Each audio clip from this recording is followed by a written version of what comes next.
দেশে বুধবার সকাল ৮টা পর্যন্ত গত ২৪ ঘন্টায় হামের উপসর্গ নিয়ে আরও ৭ শিশুর মৃত্যু হয়েছে। একই সময়ে হাম ও হামের উপসর্গ নিয়ে আক্রান্ত হয়েছে ১,১৭১টি শিশু। বুধবার ২৬ আগস্ট বিকেলে স্বাস্থ্য অধিদপ্তরের হাম বিষয়ক হালনাগাদ প্রতিবেদনে এ তথ্য জানানো হয়েছে। স্বাস্থ্য অধিদপ্তরের বিজ্ঞপ্তিতে বলা হয়েছে, গত ২৪ ঘন্টায় হামের উপসর্গ নিয়ে আরও ৭ শিশুর মৃত্যু হলেও নিশ্চিতভাবে হামে আক্রান্ত হয়ে কোনো শিশুর মৃত্যু হয়নি।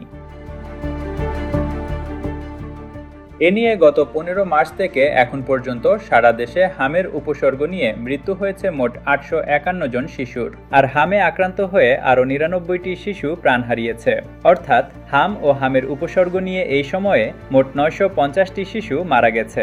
এদিকে গত ২৪ ঘন্টায় ৭৩টি শিশু হামে আক্রান্ত হয়েছে এবং হামের উপসর্গজনিত রোগীর সংখ্যা ১,০৯৮। এই সময়ে নতুন করে হাসপাতালে ভর্তি হয়েছে ১,০১৯টি শিশু, আর হাসপাতাল থেকে ছাড়া পেয়েছে ৯৫৪টি শিশু।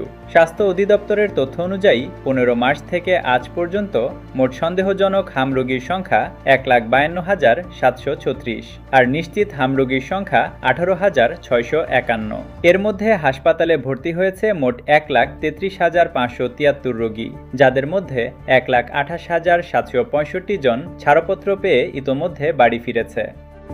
ডেস্ক রিপোর্ট, নাগরিক প্রতিদিন।